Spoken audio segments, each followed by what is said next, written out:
You for being here and standing here in this terrible weather.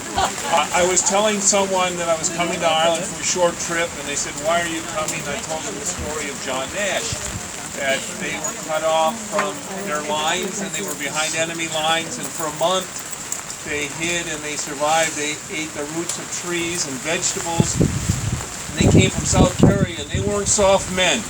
And the other Irishmen there, they weren't soft men. And a Frenchman took them in and gave them safe haven and shelter. And the Germans knew they were out there. And the Germans were threatening people, don't help these English soldiers. Don't help these Irish soldiers. But this man had the courage to do that. And my mother always told us that it was a young girl that turned him in, but I've learned since that it was an old man who made advances on the young girl. The young girl rebuffed him, and he was angry and turned them in. Well, the Frenchman was shot in the back of the head, and the Irishmen were tortured and executed and buried in a mass grave. So we didn't know much about that. I told that story to a man in Boston. He said, "That's very sad." I never thought of it as a sad story. A matter of fact, it was so long ago, and I thought about it. It was very sad. And so many people have left this parish and left Ireland, and they went across the sea to America and to England, and they had no idea what their future held. But they had high hopes. Most left for an opportunity of a job and a better life. And John Nash left for that reason. And all the names here, all these men left for that reason.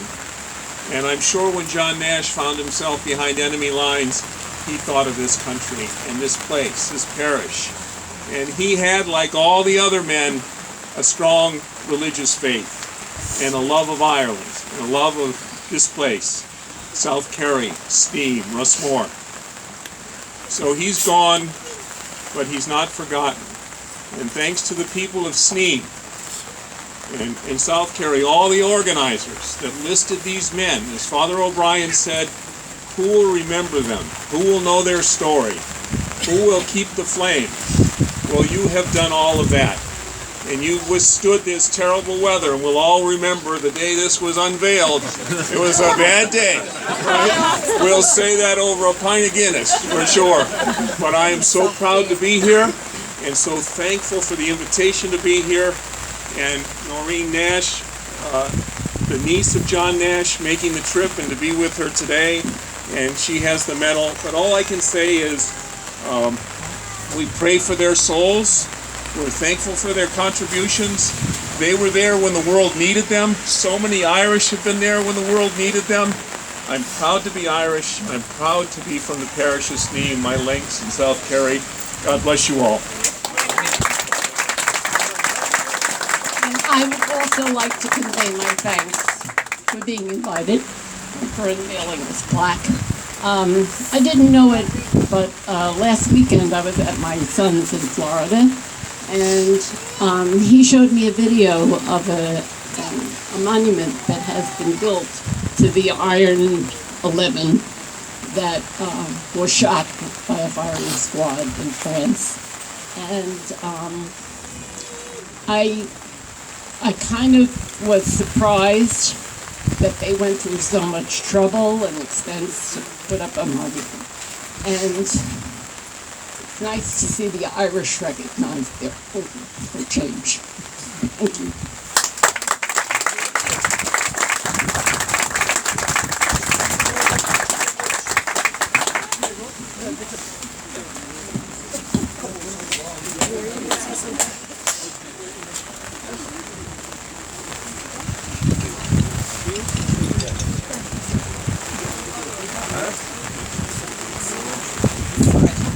Thank you very much. I suppose we've come this. I shouldn't abandon the effort at this stage. My great uncle was John Finnegan, who was born in Ankale, which is just beside the cemetery in Tahala. And his sister was my grandmother, Julia O'Shea, and she's the first one who brought him to my attention.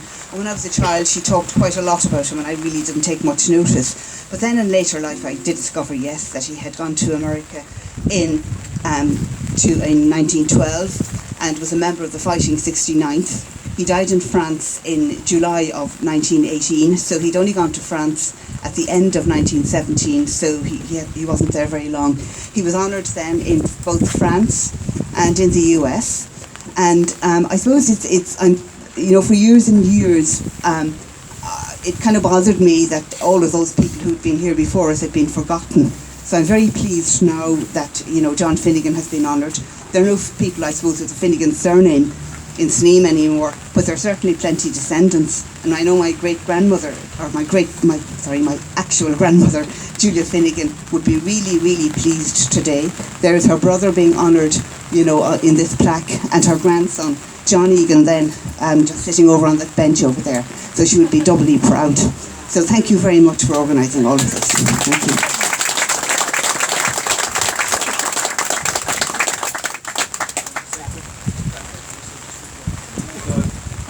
I'm getting so cold. The wind carried my script. You don't need it. Okay, we'll make it very short. I'm delighted to be associated with it. The only vague connection that I have with that World War is that a great uncle of mine from Bullina, 4 miles out the road, he didn't die, but he was wounded. He survived, a man called John James Clifford. There was an American doctor called Gordon McCrae, and his good pal were fighting in World War. A shell landed and killed his friend, Alexis Helmer. Now, the chaplain was busy dealing with other deaths, and Gordon McCrae did whatever the funeral obsequies were, and 2 days later he sat down in the trench and he penned these lines. In Flanders fields the poppies blow, between the crosses row and row that mark our space, and in the sky the larks still bravely singing fly, scarce heard amid the guns below. We are the dead. Short days ago we lived, felt dawn, loved and were loved, and now we lie in Flanders field. Take up the quarrel with the foe, to you from failing hands we throw the torch. Be yours to hold it high. If ye break faith with us who die, we shall not sleep though poppies grow on Flanders fields. That's my little tribute to husband.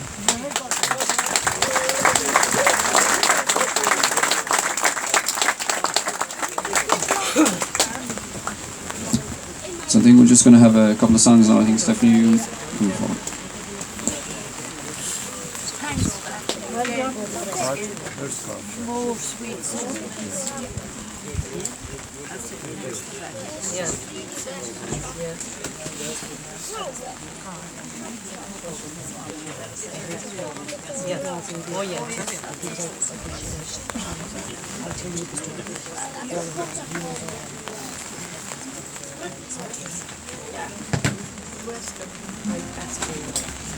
Sorry, no, slide away there.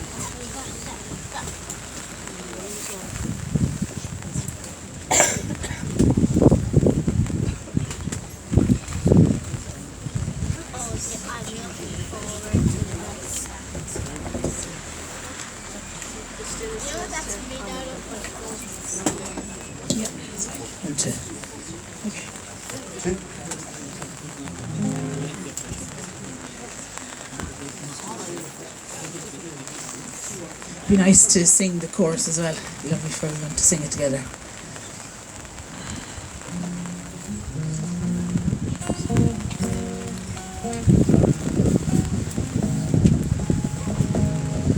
Well, how do you do, young Willie McBride? Do you mind if I sit here down by your graveside and rest for a while neath the warm summer sun?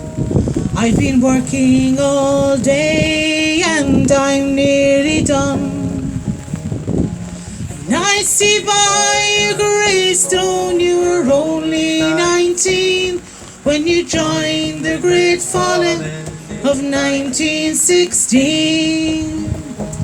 Well, I hope you died well, and I hope you died clean. Young Willie McBride, was it slow and obscene?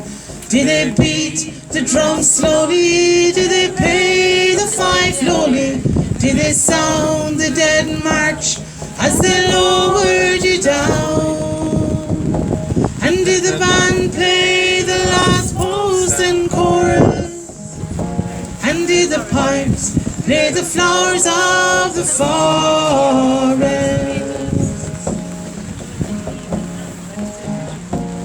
Did you leave a wife or a sweetheart behind? In some faithful heart is your memory enshrined.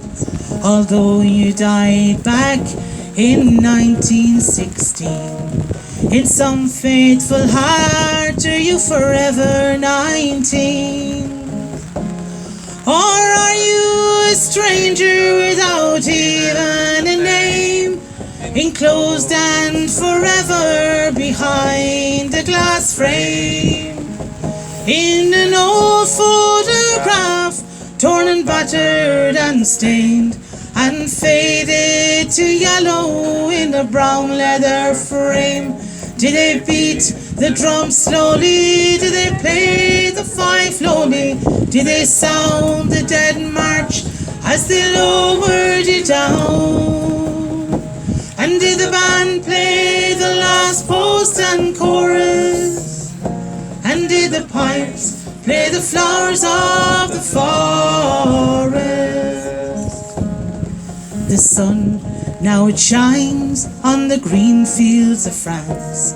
There's a warm summer breeze that makes the red poppies dance.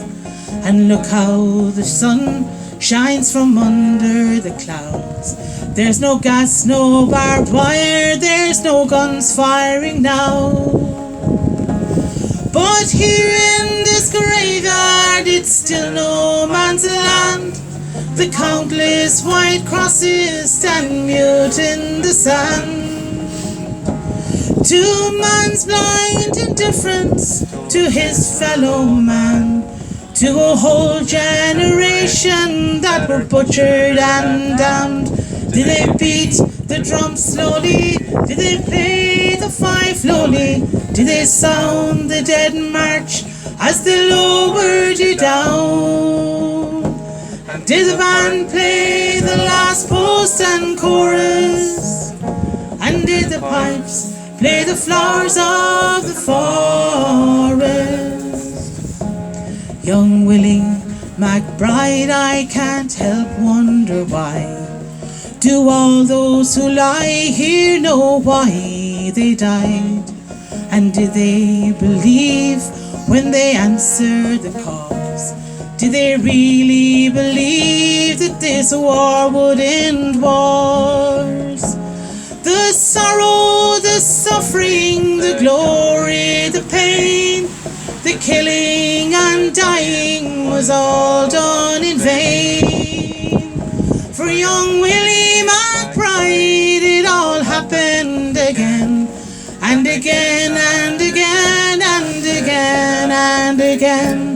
Did they beat the drum slowly? Did they play the fife slowly?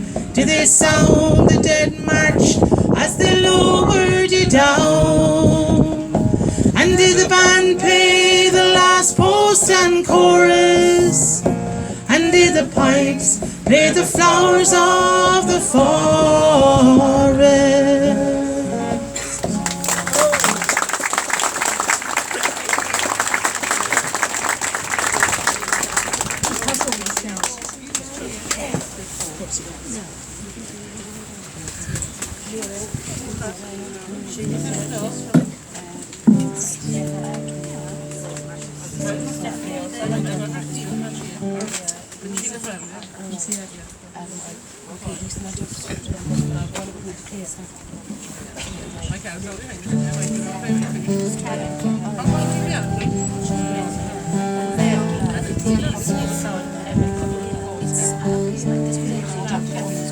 I remember the day, it stands clear in my mind. We stood down at the Leary to wave you goodbye. Your ma was quietly weeping, there was a tear in my eye, as he sent you to Gallipoli to die. You looked so young as you stood there, a glint in your eye, and you sang rebel songs as the streamers flew high. Your ma turned away, and I heard a sigh, God, you're sailing to Gallipoli to die. You were all that we had, your mammy and me. When you marched head erect, you were proud as could be. And it killed your poor ma, and it slowly killed me. When you were blown to Kingdom Come on the shores of Gallipoli. We only got the one letter and we knew right away. It said deepest regrets, your son was bold and was brave. You were only 18, yet your mammy and I let you go to Gallipoli to die. You were all that we had, your mammy and me. When you marched head erect, you were proud as could be. And it killed your poor ma, and it slowly killed me. When you were blown to Kingdom Come on the shores of Gallipoli. You fought for the wrong country, you fought for the wrong cause. And your ma often said that it was Ireland's great loss. All those fine young men who marched to foreign shores to fight the war, when the greatest war of all was at home. You were all that we had, your mammy and me. When you marched head erect, you were proud as could be. And it killed your poor ma, and it slowly killed me. When you were blown to Kingdom Come on the shores of Gallipoli. You were all that we had, your mammy and me. When you marched head erect, you were proud as could be. And it killed your poor ma, and it slowly killed me. When you were blown to Kingdom Come on the shores of Gallipoli.